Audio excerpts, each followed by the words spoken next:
siento que sí o sí, nosotros como miembros de esta industria tenemos que cada vez estar más claros y cada vez estar más empapados de todas esas posibilidades, no solamente de negociación, sino las posibilidades de recapitalización que hay a partir de una misma obra o a partir del mismo fonograma.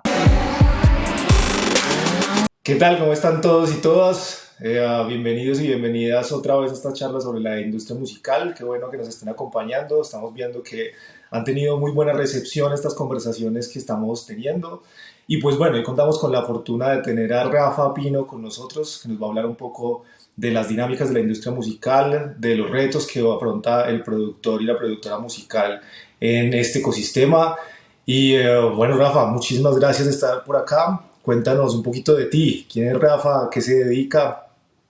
Juan Felipe, bueno, muchísimas gracias por la invitación. Y bueno, mi nombre es Rafael Pino, soy en principio compositor y cantante en el oficio activo de la música, digamos, en la escena. Y desde hace algunos años para acá, a partir de mis propios proyectos, comencé a trabajar, digamos, en la producción musical, acompañando proyectos de otras personas cercanas a mí.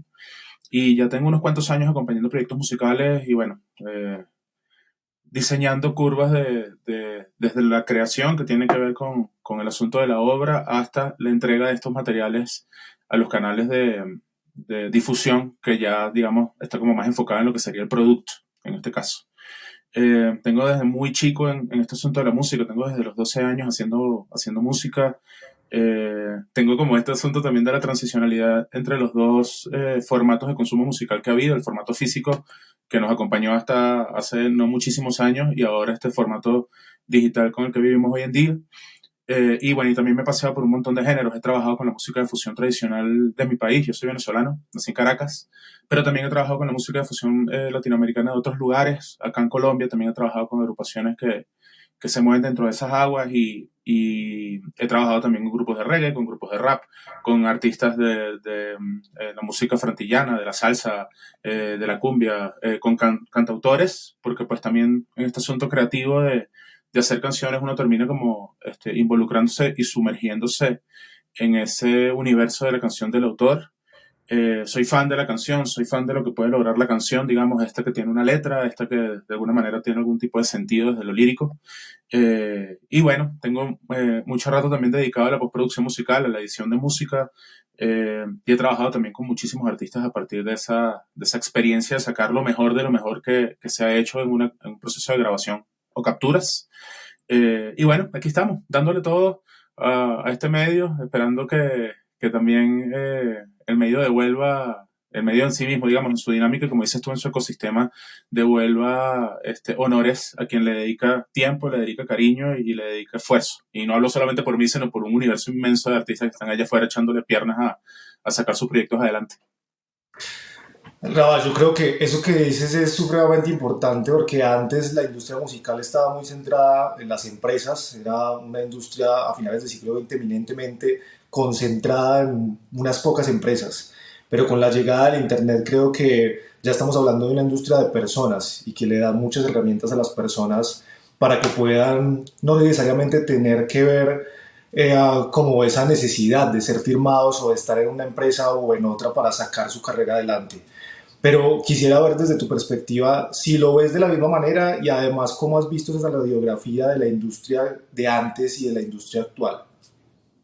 Bueno, yo siento que se ha dicho mucho en mercados culturales y conversando con gente del medio, esta gente que quizá está detrás bambalinas, que es donde a mí en particular me gusta como más la dinámica musical, digamos, la que no está frente a la cámara, sino que está detrás de ella. Y se ha conversado acerca de la democratización de las herramientas, ¿no? Antes era mucho más complejo, por ejemplo, poder llevar a cabo una producción porque nada más el hecho de, o la necesidad, o el proceso de sacar un material en físico era todo un tema, ¿no? O sea, un tema, digamos, a nivel de costos. Yo creo que las dificultades a nivel de dinámicas acerca de cómo la persona decide componer canciones o hacer sus composiciones, sean canciones o sean instrumentales, y llevarlas a plataformas, ahora mismo se han hecho mucho más laxas, mucho más inmediatas, ¿no? Cualquier persona con ciertas herramientas y cualquier producto, digamos el producto de fonograma, el definitivo, que cumpla con los estándares que ahora mismo las agregadoras o distribuidoras musicales solicitan para las plataformas, puede compartir su música, puede compartir sus ideas, no estamos hablando solamente de música, sino también de otros medios fonográficos, o sea, un podcast, un recitativo o un infinito etcétera de posibilidades que hay allí. Y eso ha hecho, digamos, que muchísima gente muy talentosa, muy creativa, con muchas capacidades, no se frustra en el proceso de ver si tiene alguien que lo apoye o si tiene alguien que lo legitime, porque esa es otra cosa. Hay mucho, en este medio, pues tenemos ese asunto de las inseguridades que tienen que ver con el ego, que tienen que ver con las comparaciones con otras gentes o con otras personas que están haciendo ciertas cosas. Eso por el lado del momento actual siento que es súper positivo. O sea, la posibilidad de que la gente realmente se permita hacer las cosas y que no haya tanta traba, digamos, mecánica en el proceso, está buenísimo. Ahora hay otras dificultades que nos digamos, invaden en este proceso actual. Siento que una de ellas, y creo que la más importante, es que la recapitalización de la inversión, porque bueno, a ver, yo puedo hacer un disco aquí en casa, yo solito, y que solamente implique la inversión de mi propio tiempo y bueno, y de los servicios de los que haría uso para hacer un disco, pues en este caso, servicio de luz y estas cosas. Pero hay otro montón de personas que de alguna manera trascienden ese asunto de la autogestión, ¿sí? Y buscan un equipo, de pronto porque no tengan las capacidades de cubrir todas las necesidades técnicas que implica hacer una captura, un fonograma, una mezcla, una masterización, o de pronto porque sencillamente creen en el trabajo en equipo. Yo soy de los que creen en el trabajo en el equipo y como otros muchos que estamos acá en la industria piensan que la autogestión es complicadísima. Sí, el músico que es compositor y autor y entonces además es intérprete y entonces además es ingeniero de capturas y entonces además mezcla y entonces además masteriza o cree que mezcla y cree que masteriza porque además hay un montón de cosas ahí, técnicas involucradas y también diseña, finalmente, así tenga todas las cualidades y las posibilidades, llega a un punto de colapso porque no hay otros criterios en donde rebotar esas ideas. Entonces es complicadísimo. Pero el que accede a otras personas para que formen parte de un equipo tiene que invertir en ello, ¿no? Porque es una industria que está necesitada de que todos los que formamos parte de ella tengamos, obviamente, pues un ingreso por nuestro trabajo, honorarios por nuestro trabajo. Y eso se traduce en un tema, en una inversión de dinero más o menos importante, que a partir de las plataformas a veces es muy complicado retornar. Ese siento yo que es digamos, el principal, desde mi perspectiva, el principal problema que estamos viviendo ahorita, no solamente los artistas, sino también los productores, que no sabemos cómo acompañar ese proceso de tal manera de que esa recapitalización ocurra en el mediano, no hablemos el corto plazo, sino el mediano plazo, para que el artista de alguna manera tenga otra vez músculo financiero y tenga flujo de caja como para poder seguir haciendo su obra. Rafa, ahí hay tres factores que tú nos estás comentando. El que es autogestionado, el que va y contrata un equipo de trabajo, sea de manera permanente o sea de manera esporádica, y el que finalmente está como ligado a una corporación. ¿Sí? Nosotros normalmente lo identificamos como la industria independiente y la industria corporativa. ¿Tú cómo lo ves? ¿Es esa separación o hay otra? ¿O quién hace parte de esos autogestionados y de esas personas que contratan un equipo? O si yo ya tengo un equipo, entonces no soy independiente. No, yo siento que Independiente, como yo lo veo, Independiente es el que no tiene un productor ejecutivo que financia el equipo con el que se trabaja. O sea, Independiente en este caso es desde el punto de vista del acceso a los medios, en este caso económicos, para poder llevar a cabo una producción musical, o un video, o un concierto incluso. Hay mucha gente que es muy independiente, en el sentido de que hacen sus cosas solitos y diseñan, se graban, sí, o sea, logran como eh, desarrollar una obra a partir de las propias herramientas que tengan, ¿no? Digamos, de pronto no tienen demasiados conocimientos ni demasiada infraestructura para grabar, pero lo hacen lo mejor posible porque lo hacen desde el amor por lo que están haciendo. Y le dedican tiempo sin ningún tipo de miedo. Están, obviamente, estas otras personas que quizá tienen por la razón que sea, se ganaron un baloto, qué sé yo, tienen otro tipo de economías y tienen la posibilidad de invertir, digamos, fuertemente en su obra, siguen siendo independientes, pero ya tienen un músculo financiero de base. A mí no me gusta pensar en que el artista siempre está necesitando ayudas económicas, porque el arte definitivamente, como se hizo de cliché precisamente a finales del siglo pasado, el arte no devuelve, ¿no? Ese cuento de que no, que si te dedicas a ser artista, entonces te vas a morir de hambre. Yo no me he muerto de hambre, tengo 37 años y tengo 25 haciendo esto y por fortuna y gracias a la providencia he tenido siempre trabajos y he podido además trabajar en lo que me gusta. O sea que eso no es del todo cierto.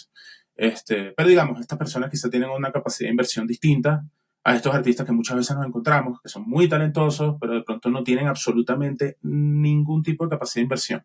Y luego están las personas que firman con agregadoras o con editoras o con disqueras, sean majors o sean disqueras, digamos, un poco más chiqui.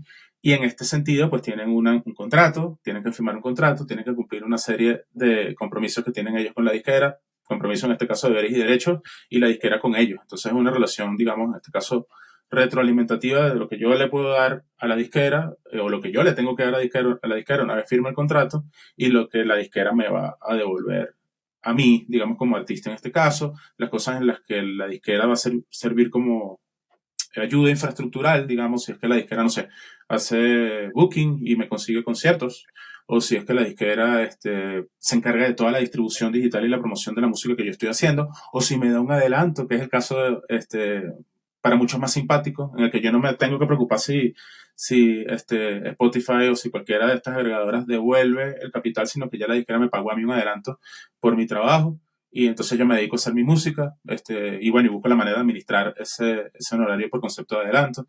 Hay ahorita muchos formatos y hay muchas instancias. O sea, ahorita por lo menos están abiertas hasta el 2 de octubre, si no me equivoco, o de septiembre están abiertas las convocatorias del proyecto Ibermúsica, que es un proyecto que financia desarrollos musicales de distinta índole, ¿sí? O están acá, por ejemplo, las convocatorias del IDARTE. En el mundo entero hay posibilidades para quienes las buscan. Hay que buscarlas proactivamente y hay que dedicarle tiempo a hacer eso, ¿no? Pero posibilidades de financiamiento también las hay. Entonces, yo siento, igual que tú, que hay esos tres formatos. El que viene de serio no tiene como mucho, que es el que uno probablemente más ayude. El que tiene un músculo financiero por X razón, muchos de ellos son personas que se dedican a otra actividad, digamos, desde el punto de vista profesional, que representa su ingreso principal, y para ellos la música no es un hobby porque lo toman muy en serio, pero no es su principal fuente de ingresos. Y está el tercer caso, siento yo, que es el que estamos hablando, que es el que tiene la posibilidad de firmar con una infraestructura un poco más grande que se encargue de ese tipo de cosas de las que estamos hablando ahora. Genial, clarísimo, Rafa. Desde la perspectiva tuya como productor y en el trabajo que has hecho con tantos artistas, ¿cuál dirías tú que es como ese Dream Team, como ese equipo ideal, tanto para el productor musical independiente como para el proyecto que no está firmado con una gran corporación? ¿De qué se compone ese equipo de trabajo? Bueno, hace poco lo conversaba con una colega con la que estoy trabajando ahora mismo, porque ella me decía, yo no tengo idea. Y así pasa mucho. Hay mucha gente que no tiene idea, hay mucha gente que sabe este, de su oficio inmediato y el músico pues sabe de su oficio inmediato. Se formaron en una escuela de música, le dedicaron un montón de horas a aprender de las teorías y las herramientas desde el punto de vista de la creación musical. Y entonces están allí, digamos, como una especie de limbo porque no saben cómo hacer, no saben si ir a donde algún productor que les hayan recomendado o que hayan visto en videos o en algún tipo de publicación de Instagram o algo similar y preguntarle, decirle, mira, quiero hacer mi proyecto, ¿qué me recomiendas? Yo siempre me inclino o me he inclinado por la idea de que busques una persona que realmente sea productor y con esto no quiero sonar irresponsable, todo lo contrario. Hay muchos músicos que son muy buenos compositores, que son muy buenos intérpretes, pero que definitivamente no son productores de música y eso hay que entenderlo. Creen que sí, pero no. Y eso es delicado, ¿sí? O sea, de la misma manera que vemos muchos músicos o que hay mucha gente en la industria que asume que sabe cuáles son las herramientas desde el punto de vista legal y definitivamente no, porque hay un montón de entremedias y es importantísimo asesorarse con gente que sí sepa, ¿sí? De la misma manera que si yo no sé tocar, no sé, teclados y mi disco puede ser un EP de 5 temas, lleva teclados, lo más sensato antes de ponerme a inventar en cosas que no sé es buscar el perfil de una persona que sirva para las necesidades artísticas que yo tengo dentro de mi obra y que esa persona sea quien ejecute esos teclados y pagarle sus honorarios o hacer algún tipo de trueco de intercambio en el medio. Entonces, a ver, está el proceso creacional de la obra que tiene que ver, en este caso hablemos de canciones, con la letra y la música, ¿sí? Si yo soy buen intérprete, pero no soy buen compositor, ni soy buen letrista, necesito a alguien que componga canciones para mí o necesito a alguien que me ceda sus canciones a mí para yo poder interpretarlas, ¿sí? Punto número 1. Si fuera el caso que yo soy, no sé, compositor, cantautor, y ya tengo una obra realizada, pues ya ese ítem está cubierto. Luego, si yo voy a hacer una canción, yo toco guitarra y canto, pero voy a hacer una canción que tiene un arreglo que implica otro tipo de elementos desde el punto de vista musical, me tengo que buscar un equipo que de alguna manera cumpla con esos requerimientos. ¿Sí? Si no sé, el arreglo es batería, violín, guitarras, bajo y voces, tengo que buscar quien toque esos instrumentos. ¿Sí? Previo a ello, idealmente, debería tener una persona que, como el director en el cine, canalice y administre todos los aportes de la gente que forma parte de este equipo. ¿Sí? O sea, si yo tengo equipo de trabajo, idealmente necesito poner algún tipo de orden a ese equipo de trabajo y ahí es donde aparece la figura, siento yo, del productor. Hay productores más old school, digamos, que tienen otro tipo de formato de trabajo, que se dedican, digamos, a trabajar con gente que está viva, no trabajan, digamos, con computadores y con samples, sino hacen un arreglo, escriben un arreglo y mandan el arreglo. También ese es el tipo de música con la que trabajan. Quizás no trabajarán con música con otros tipos de estéticas más electrónicas, digamos, o más digitales, sino con seres vivos, orgánicos y todo este asunto. Hay productores que saben muchísimo, pero muchísimo de toda la técnica que tiene que ver con ingeniería de sonido, cadenas, preamplificadores, cadenas de grabación, digamos, microfonía, que si es microgeste, que si es de tratamientos acústicos, de psicoacústica. Usualmente esos son los que se dedican a la ingeniería de sonido de la producción y hay productores que saben más de todo el proceso de la creación musical in situ. Ambos son súper valiosos, siento yo. Al final esto es un punto como muy subjetivo, en este caso. Luego viene, pues, no sé, digamos, ya pasó todos los músicos por el estudio. Se supone que si el productor no es quien graba, habrá un ingeniero de sonido capacitado para grabar en un espacio capacitado también desde el punto de vista infraestructural para grabar, lo que haga falta grabar en este caso. Luego se pasa a un proceso de edición de esas capturas que se hizo. Hay un montón de métodos de edición y de formatos de edición para sacar lo mejor de lo mejor de lo mejor de lo que se hizo en un proceso de capturas sin necesidad de decir mentiras y sin necesidad de automatizar absolutamente nada de momento, ¿no? Porque ahorita hay muchas herramientas con la inteligencia artificial y un montón de cosas. De nada sirve que busque el mejor trompetista o el mejor violinista que yo conozca en la ciudad para después estarlo editando y quitar toda la humanidad que ahí reside, ¿no? Muchas de las cosas que nos gustan de música que se hacen en otras latitudes nos gustan precisamente porque tienen la debida cantidad de cada cosa, de orgánico, de proceso, de un montón de cosas, ¿no? Una vez está lista esta sesión, ya se va, digamos, como al horno, a donde un ingeniero de mezcla, en este caso, que es quien termina de darle forma a esa presentación de este dibujo y luego pasa un proceso de masterización, que es el que termina de ajustar niveles y bandas de frecuencia para que sean susceptibles de ser subidos a plataformas o de ser impresos en una placa, en este caso sí físico, pero además hay un montón de cosas aparte. Está el tema del diseño y está el tema que es importantísimo y ya lo conversamos nosotros en una situación anterior, que es el tema de todo el asunto legal que implica esta estructura de trabajo para que tu obra y tú como artista estés totalmente protegido y no tengas ningún problema de que esa persona que hizo la coautoría contigo te diga luego que ese tema es suyo y que todas las regalías del tema son de él a perpetuidad, por ejemplo. O, no sé, un productor que le haya dicho al artista, yo te produzco, pero nunca se firmó absolutamente nada y el productor definitivamente después de hacer todo este trabajo le dice, no te voy a entregar el fonograma que se ve y se ha visto.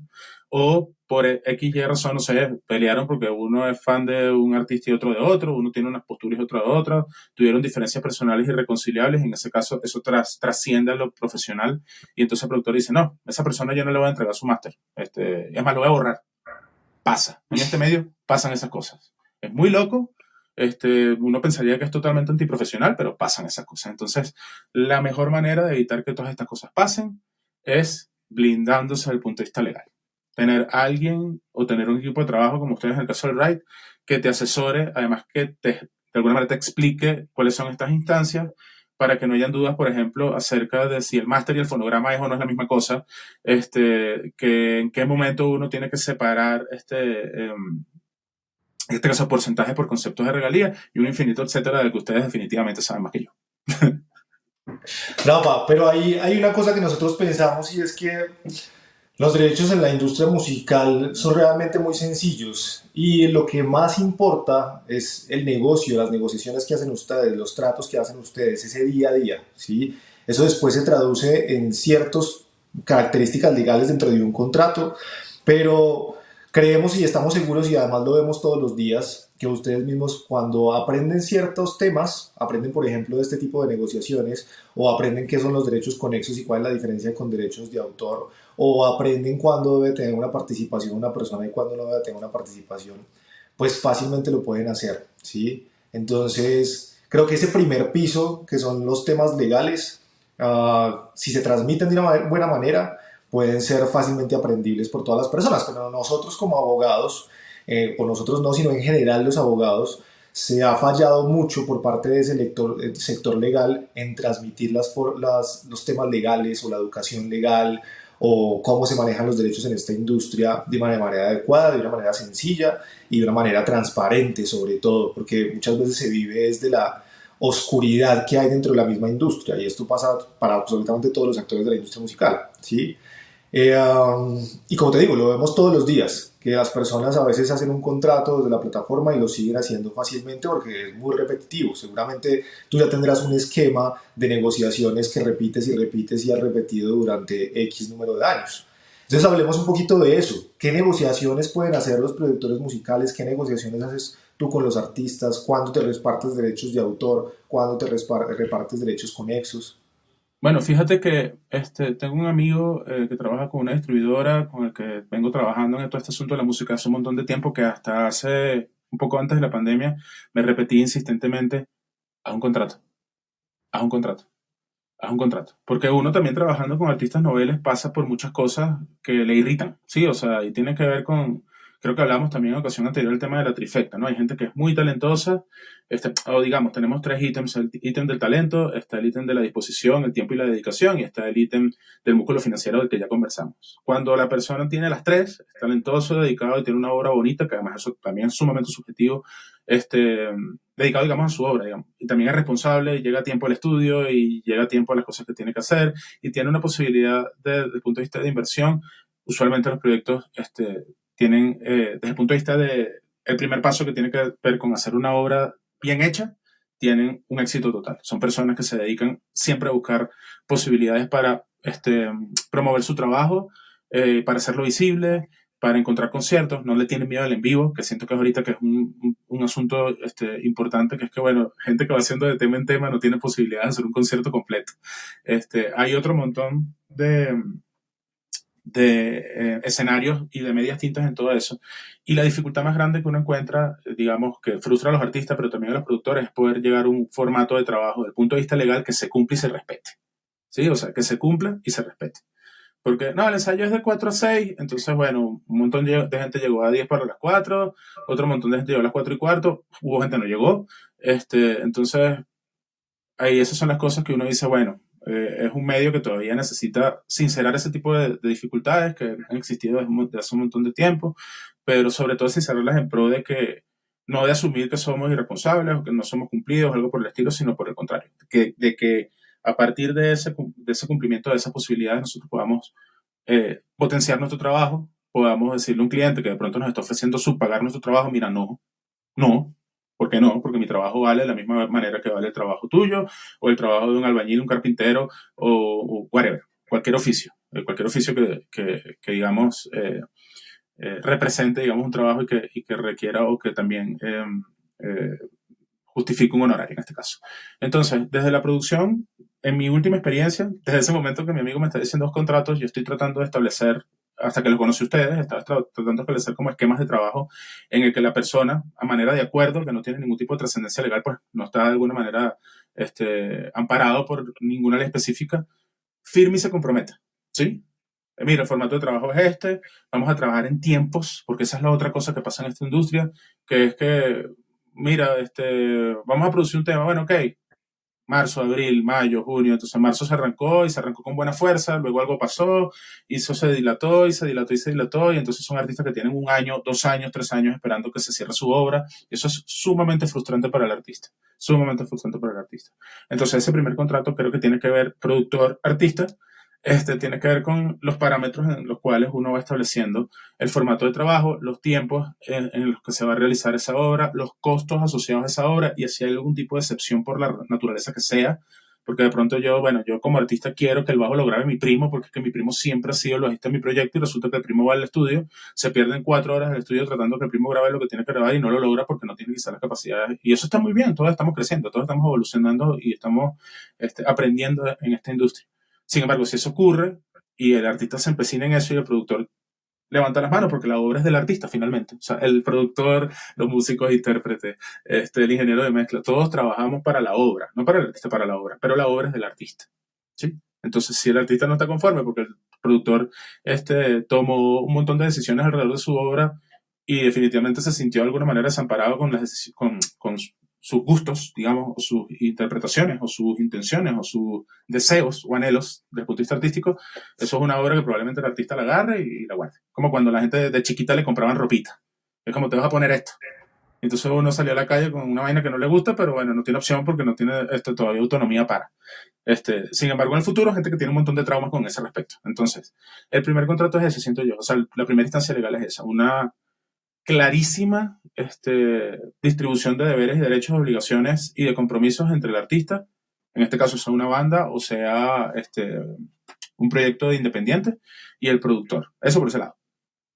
Luego, siento yo que está la relación con respecto a la obra, si hay algún tipo de hoja de separación de regalías por creación, en este caso, está el caso en el que el productor exige o por un convenio, mira, yo cobro tanto, no me estás pagando mi tarifa completa y entonces hagamos una cosa, negociemos a partir del fonograma, de la obra, digamos, de lo que se produjo, negociemos una distribución de esas regalías que generen esos fonogramas para yo de alguna manera sentir que mi trabajo se ha tomado en cuenta, porque al final del día 151.000 reproducciones de Spotify son $500. 151.000, por lo menos en la última cuenta que saqué, 151.000 y tantas. Y no es que uno vaya a placer o que uno no le tenga fe a los proyectos en los que trabaja, pero pues eso es un proceso de generar esos números que lleva su tiempo. Sobre todo si, no sé, si es un artista que se ha dedicado a hacer cosas que no son tan mainstream y que son más bien un poco raritas. Sí, hay un montón de gente que de pronto no consume ese tipo de música por vía digital, pero entonces el canal de mercado, digamos, de esta música es esa vía digital, que son otras cosas que estoy considerando yo ahora mismo que debería cambiar, ¿no? Tratar en lo posible de ajustar nuestros formatos a nuestra realidad y no ir con lo que la industria de alguna manera, desde su punto de vista masivo, nos está vendiendo, porque estaríamos siguiendo de pronto estrategias que no son las mejores para nosotros. Eso es un punto aparte. Entonces, firmé con el productor mi convenio de producción, firmé con el productor la hoja de splits del fonograma. Ya tú me corregirás si en algún momento estoy diciendo algún disparate. Luego firmo con el coautor o con los compositores disculpa, asociados a esa obra como obra, que no tiene que ver necesariamente con esos fonogramas, sino la obra que puedo hacer con el mismo arreglo que grabé con este productor, o que puedo grabar otra vez, o que puedo tocar en conciertos, los splits relacionados con ese trabajo que es esencialmente creativo. Luego, me imagino que habrá también una firma con respecto a los músicos e intérpretes por su trabajo, ¿sí? O sea, yo hice en este caso una obra por encargo, o mira, yo toqué el arreglo de tal cosa y se me pagaron mis honorarios completos por esta obra, firme aquí, firme aquí, firme aquí, firme aquí. Hay un montón de otras cosas, de esas cosas que no hicimos. Ni siquiera músicos que estaban firmados por disqueras lo hicieron. O sea, yo llegué a grabar en producciones que estaban amparadas por casas de productores grandes y a mí en mi vida me entregaron un documento firma acá que dice que tú grabaste acá y que se te pagó por eso. O sea, llegué a componer cosas para artistas, cosas que surgieron en el estudio. Y mira, cántate esto. Bueno, ok, yo agarro una letra que era mía y estas son las obras que no aparezco, digamos, como compositor de esa obra, a pesar de que hay una letra mía que está incorporada en esa obra. Y es porque uno también a veces muy hippie. Y bueno que seamos así, ¿no? Y que de pronto no seamos gente, digamos, mezquina o que estemos pendientes de otro tipo de cosas porque se disfrutó el arte, pero yo siento que hay hay un balance dentro de esa mecánica o dentro de esa dinámica. Ni tan ni muy muy. O sea, creo que hay un balance y ese balance está respaldado precisamente por las providencias legales que amparan cada proceso y las cosas que deben hablarse antes y no después. Eso ha sido también un error común, ¿no? Que uno no se sincere antes y que le dé miedo, que le dé vergüenza, que le dé pena o que no sé, de pronto siente cierta incomodidad al hablar de estos temas. Yo siento que es un tema súper importante, súper, súper, súper, súper importante. Me parece incluso que es más complejo hablar de asuntos artísticos, a mí en lo personal. O sea, como que mira, eso que planteaste aquí en esta estrofa de pronto no funciona tanto. Yo siento que eso es más delicado que hablar de todo el marco legal.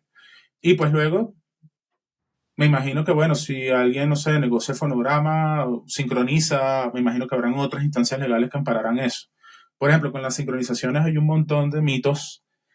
Alguien dice una cosa, otro dice, no, es que yo leí en un PDF tal cosa, otro dice, no, es que yo tengo un amigo y un amigo que trabaja en supervisión musical y me dijo que... Entonces uno dice, bueno, ajá, pero chévere, o sea, tenemos todas esas informaciones que nos están permeando y que nosotros podemos agarrar una libretita e ir anotando. Pero ¿cuál de ellas finalmente es cierta? ¿Cuál de ellas es la menos sesgada desde el punto de vista del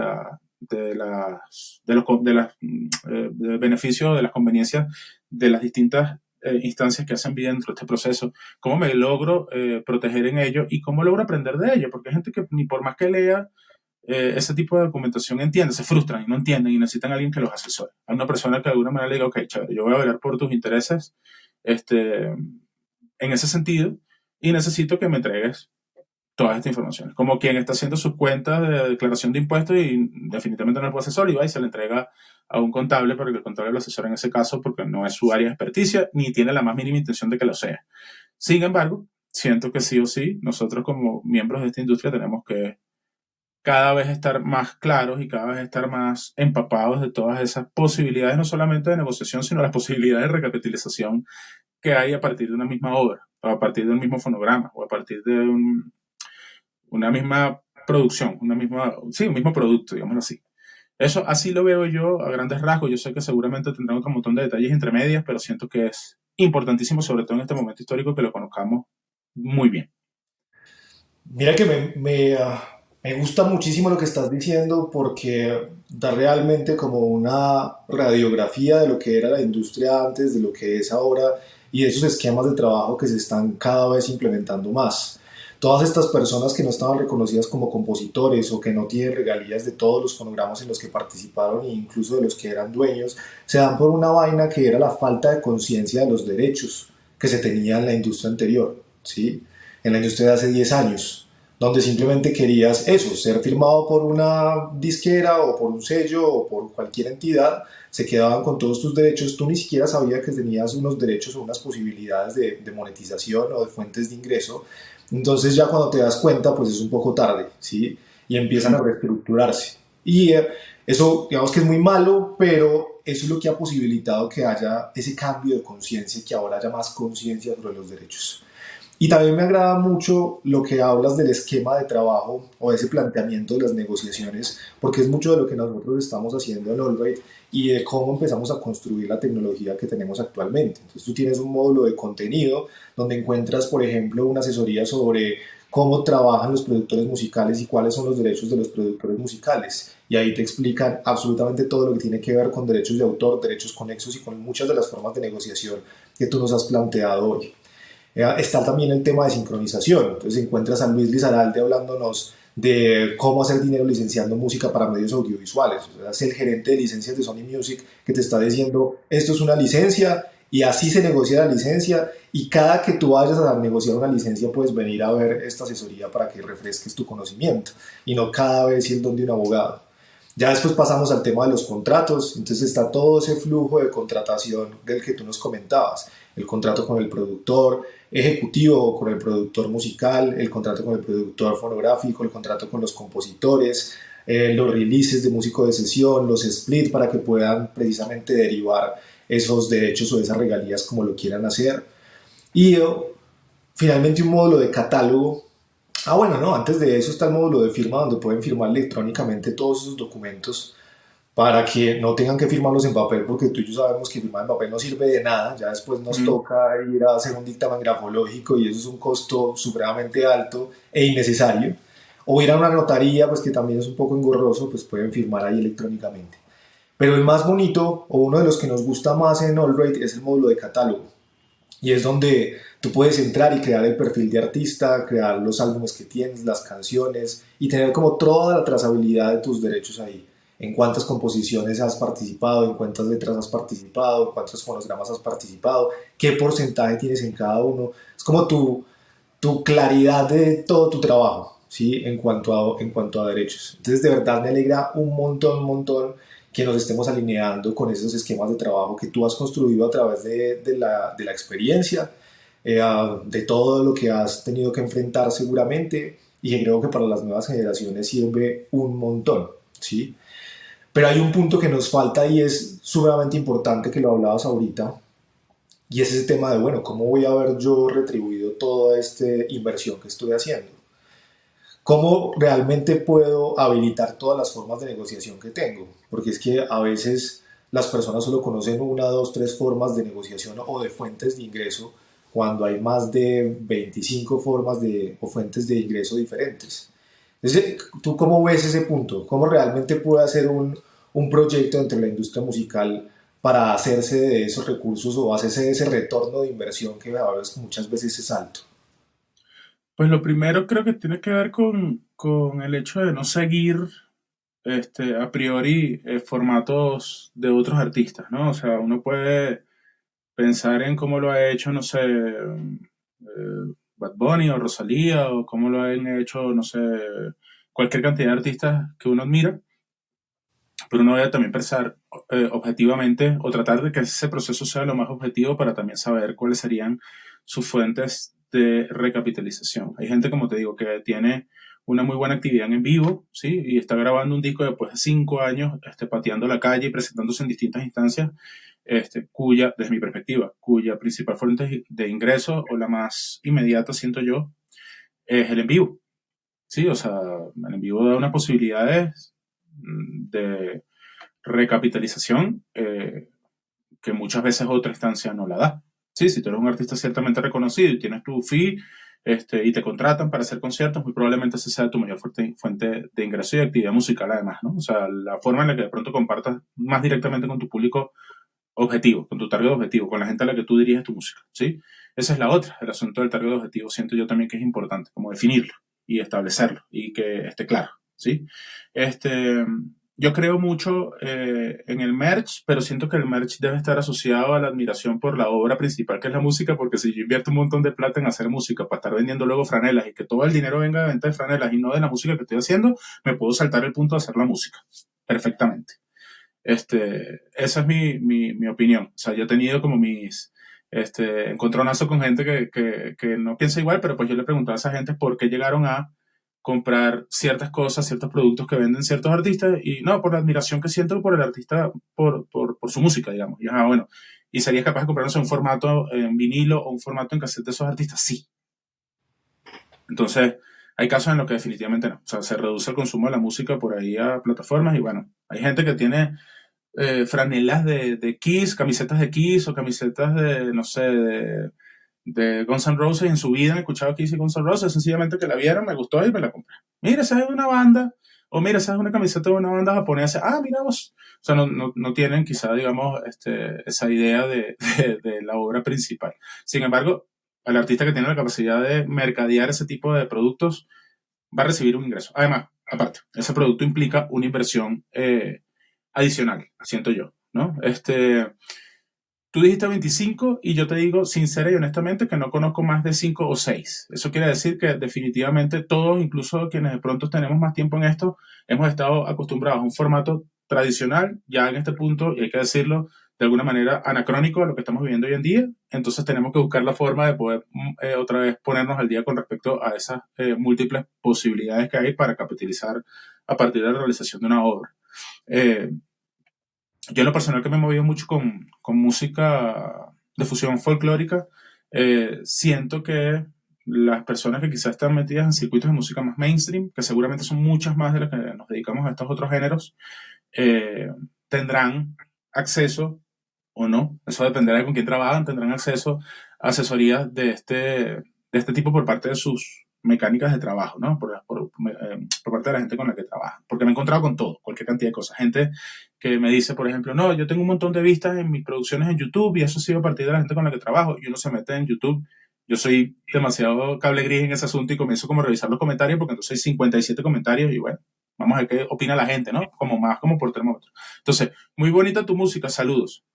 tres comentarios más abajo, muy bonita tu música, saludos. Y cuando haces clic en esos usuarios de YouTube, resulta que hay gente que no tiene absolutamente nada publicado, no tiene ni siquiera un nombre, o sea, uno puede asumir o presumir en este caso, siendo abogado del diablo, que son bots. Entonces, eso no es una estadística real, eso no es un termómetro real. Si te sirve para algo, chévere, pero el día en que tú crees que eso te va a dar infraestructura para de pronto hacer un concierto y que el concierto se llene, no es real porque es que esos seres no existen. O sea, no existen. Físicamente no van a ir a un concierto. Entonces, hay otro montón de entremedias que siento yo que están como para satisfacer las inmediatas necesidades y expectativas de la gente ingenua que está entrando en este medio, y no por ingenuo desde el punto de vista peyorativo, sino ingenuo desde el punto de vista de la gente cándida que de pronto no sabe, y que está confiada en que está trabajando con gente profesional y responsable, y resulta que pasan este tipo de vainas. No vamos a entrar en discusiones, siento yo, de si eso es útil o no es útil, porque de entrada siento que uno puede asumir su utilidad o su valor desde algún ángulo, y puede también menospreciarlo por otro lado. Pero si en cambio ese tiempo que se le dedica a eso, se dedicase a explorar estas posibilidades que tocabas de comentar, de las primeras 15, las primeras 10 posibilidades de capitalización o recapitalización a partir de una obra en específica, creo que nos iría como industria mucho mejor, porque estaríamos siendo mucho más sensatos en todo el círculo de personas involucradas. O sea, el artista, el productor, los músicos, intérpretes, las instancias, los venues, o sea, los espacios en donde se presenta la música, todos estaríamos alineados con una obra mucho más digna para nosotros y, por ende, y como consecuencia inmediata, para el consumidor directo. Sí, porque si a mí me gusta la música que tú haces y tú hiciste 4 canciones, sacaste un EP de 4 canciones y luego no sacaste más nada, yo me voy a quedar como abandonado. Y, ay, ¿qué pasó? Y entonces luego, no sé, te escribí directo por Instagram y dijiste, no, ahora estoy trabajando en otra cosa. Me dediqué a hacer otra cosa porque es que fue imposible sustentar mi actividad musical. Ahora estoy manejando un bus, qué sé yo, cualquier cosa. Entonces se van perdiendo, es como una especie de fuga o de merma de talentos que se van perdiendo ante esta dificultad de generar una estabilidad, una dinámica estable dentro del asunto musical. Así que, como les comenté en algún momento, lo de las visitas a las universidades, que siento que mucha gente que se está graduando de licenciada en música, ahorita no conoce estas herramientas, sería brutalísimo, me parece a mí, que trabajé en una universidad acá, que ustedes hiciesen visitas, hiciesen charlas y de alguna manera incentivasen eso en esos semilleros de profesionales. Siento yo que sería también súper oportuno que se hablase y se discutiese, digamos, Vox Populi, esas posibilidades de capitalización. Por ahí vi un correo de los que han enviado que se llama Música 101 acerca de eso que acabas de comentar, de lo de las 25 formas de acceder digamos, a recapitalización de obras.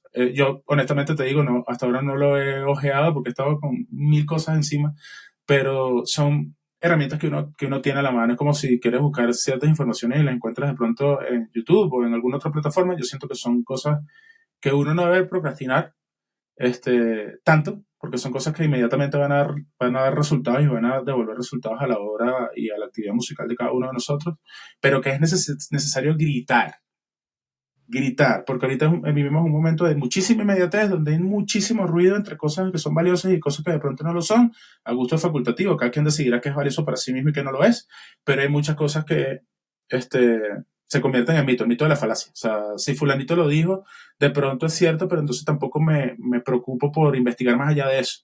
Y siento que una de las cosas que ustedes tienen es que no se quedan en el titular, desarrollan la información de tal manera de que todo el mundo tenga acceso a los porqués de esto, por qué esto es así, digamos, o puede ser así. ¿Por qué? Y entonces ahí comienza la información que desarrolla eso, a la que le debes dedicar unos cuantos minutos para poder empaparte bien de la información, siento yo. Eso es valiosísimo. Desde mi punto de vista, de repente estoy siendo muy nerdo, pero desde mi punto de vista siento que es muy valioso. Total, esa es una de las tareas que estamos haciendo, transmitirle la información, ¿sí? Esa información que no estaba al alcance de muchas personas y las herramientas que no estaban al alcance de muchas personas, pues entregarlas ahora sí para que cualquier persona que quiera vivir de la música tenga acceso a ellos. Un poquito de nivelar el tablero, un poquito de jugar en las mismas condiciones. Yo siempre trato de hacer esta pregunta y se las dejo ahí como sobre la mesa en las charlas que damos a los estudiantes. Esto de ir a las universidades es algo que definitivamente estamos haciendo, pero tenemos que hacer mucho más. Y es, piensen por qué las empresas más grandes de la industria musical en el mundo no son empresas que se dediquen a hacer shows. Entonces, ¿de qué viven esas Hmm, empresas? ¿Sí? claro. Y eso es mucho de la información que estamos tratando de trasladarle a las personas. ¿Sí? Que aprovecho este momento entonces para decirle a las personas que se registren en allrate.com.co, que van a encontrar mucho de lo que estamos hablando, van a encontrar asesorías que estamos actualizando todo el tiempo. Va a haber prontamente un curso de Music Business donde vamos a tocar todos estos puntos. Van a ser aspectos muy básicos de entrada y vamos a ir desarrollando sobre esos aspectos básicos como para llevar de la mano a las personas con el conocimiento y con las herramientas que necesitan para aplicar ese conocimiento. Rafa, ya nos pasamos un poquito del tiempo, no quiero abusar de tu amistad. Entonces, solamente quisiera saber un poco qué piensas de lo que nosotros estamos haciendo en AllRate y ya está, y saber la gente dónde te puede contactar, cuáles son tus redes, cuáles son tus canales para que puedan estar en contacto contigo también. Bueno, Juan Felipe, les agradezco. Yo te comenté en una ocasión anterior que yo los ubiqué por el Bogotá Music Market, no recuerdo si 2020 o 2021, y de todas las opciones que vi entre gente que venía organizando festivales y tal, y no sé qué, cuando vi, en aquel entonces tenía un eslogan que era Abogados para la Música, si mal no recuerdo, que se me quedó tatuado y dije, hey, can, agende. ¿Por qué? Porque siento que es algo como ya dijiste tú y como se ha conversado ya con distintas instancias de gente que tiene mucho tiempo haciendo esto, es algo necesario, es un servicio súper necesario dentro del asunto de la música. Es un servicio, en el caso de ustedes en particular, es un servicio dedicado, digamos, como a generar la información y a ponerle al acceso de la gente de tal forma de que la gente realmente tenga autonomía para decidir qué hacer y cómo hacerlo. Además, con este nuevo formato de los planes, siento que hay posibilidades que se ajustan a cada quien y en el caso de que alguien tenga una necesidad específica puede cubrirla sin que eso implique un honorario impagable, porque no estamos hablando de si los honorarios son o no son los que deben ser, porque ya eso es entrar en instancias que no competen, sino pagable para un músico independiente, como lo que acabamos de conversar. O sea, ya no hay excusas. Eso es una de las cosas que ustedes han logrado, que no hayan excusas. O sea, si hay alguna excusa, va a ser por de pronto tosudez o necedad por parte del músico o quien lo lleve, en este caso. Sí, entonces lo que están haciendo es sumamente valioso, no solamente para la gente que se vive acá en Colombia, sino para otra gente, digamos que tiene las mismas dudas en otras latitudes en Latinoamérica o en Hispanoamérica, para gente que ha estado haciéndolo de cierta forma y que no tienen, digamos, tampoco la arrogancia de pensar en que su manera es la mejor o su manera es la única, sino que están en la posibilidad también de investigar otras fuentes de información que están además alineadas con lo que actualmente va pasando en este mercado. Este, y siento que eso además es tan valioso como que, no sé, que uno vea un tutorial en YouTube o que pague un curso también de mezcla, masterización o que pague un curso de capturas en espacios de Workstation o de Home Studios, porque yo puedo tener perfectamente mi estudio ultra mega pimpeado con luces de neón y tal y tener un montón de equipos que no sé usar. De la misma manera yo puedo tener un montón de documentos en PDF que resumen un montón de informaciones que medio ojeé y que incluso hojeándola no conozco del todo. Y entonces aquí las instancias responsables dedicadas, además, que no son mezquinas con la información, que eso yo lo celebro, porque la información compartida definitivamente nos blinda, no solamente en este caso como actores dentro de la industria musical, sino como seres humanos, con respecto a otras cosas que el ser humano piensa y que maquina. Y siento que eso es bonito. O sea, cuando uno se encuentra con infraestructuras, con informaciones, con personas, con personajes, con equipos de trabajo que le devuelven la fe en esto que uno hace, porque muchas veces es complicado. O sea, así como pasó en su época con Lars Ulrich y el boicot a Napster y que la gente decía que bueno, que el acceso al yo no tengo para pagar un disco y si fuese por mí tuviese todos sus discos originales pero no puedo tenerlo o vivo en un sitio donde definitivamente su música no llega de otra forma que no sea esta y yo soy su fan, entonces de alguna manera siento que me está apuntando a mí. De la misma manera, yo considero que el artista debe buscarle la vuelta a la plataforma con algunas de estas posibilidades que hay de capitalización de la música aparte de la plataforma para que siga siendo de fácil acceso para su público su obra, pero que de alguna manera eso no se traduzca en el hecho de que los artistas se estén desangrando, los que son independientes, e invertirle a una obra que difícilmente recapitaliza. Y había otra cosa de la que hablaste que ahorita mismo, del asunto multinivel, que siempre es importante en lo musical arrancar por lo más básico, porque hay gente que sabe mucho de una cosa pero muy poco de otra, hay gente que entonces en este ítem no está tan empapado o que tiene confusiones de base que vienen desde muy muy atrás y entonces lograr como nivelar y atender a todas esas preguntas, imaginar la consultoría de, no sé, 2 millones de personas que tienen 2 millones de dudas diferentes, es complicado. Entonces yo siento que lo más sensato es aplanar el piso, o sea, así sea para muchos tedioso arrancar de cero. Pasa mucho este, en las clínicas o en los talleres o en las actividades que se desarrollan alrededor de, no sé, hay una residencia de mezcla. Y entonces hay mucha gente que siente que lo que ya le están diciendo, entonces, esto yo lo sé, y comienza a pensar que está perdiendo el tiempo. No subestimen el conocimiento, así crean que saben, porque cualquier perspectiva ajena a la de ustedes puede enriquecer lo que ustedes piensan, lo que ustedes creen y lo que ustedes son como profesionales en esta industria. Eso no tiene ningún tipo de duda, lo he vivido yo y lo he vivido con otras personas mayores que yo, tutores, mentores que he tenido, gente que hace vida en la industria hoy en día, que tiene 8, 10, 15 Latin Grammy, que tiene un montón de postulaciones, gente responsable detrás de ese proceso de que la industria reconozca el trabajo, porque el Latin Grammy no es una medallita que te dan porque eres bonito o porque, sino porque se está reconociendo el trabajo al punto de vista industrial, o el Grammy o cualquier otra instancia que ustedes quieran, que sea serio y que de alguna manera pondere, que además es algo sumamente subjetivo, pondere su obra, la obra que realizan los artistas, la obra que realizan los ingenieros, la obra que realizan los productores. Entonces, no subestimen el conocimiento en ese caso, vayan ávidos y vayan hambrientos también de aprender y de conocer, vayan con también la disposición de compartir ese conocimiento con la gente con la que trabajan y con la gente a la que asesoran y de la cual terminan siendo tutores, porque uno no tiene ni idea de la responsabilidad que tiene siendo un productor. O sea, tú te puedes tirar la carrera musical de un artista si no lo haces de manera responsable y si no apretas los botones adecuados. O sea, hay muchos profesores y productores musicales que frustran al artista, que menosprecian al artista, que menosprecian su obra, que la subestiman de pronto, y eso se traduce en el hecho de que una persona con capacidad creativa se vea en algún momento en una pesadilla a partir de algo que se había ideado para sentirse mejor.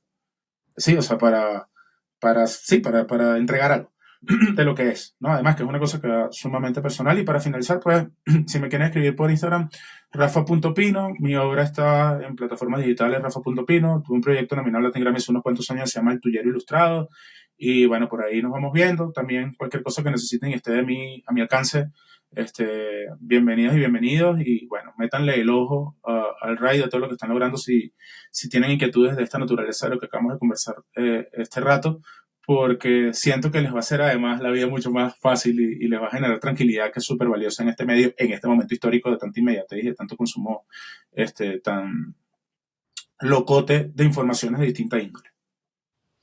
Rafa, muchísimas gracias de verdad por esas palabras. Vas a ver que ese tema también de llevar a la gente de la mano por diferentes etapas lo estamos construyendo y lo vamos a hacer con inteligencia artificial, ya te darás cuenta, ya te mostraré personalmente.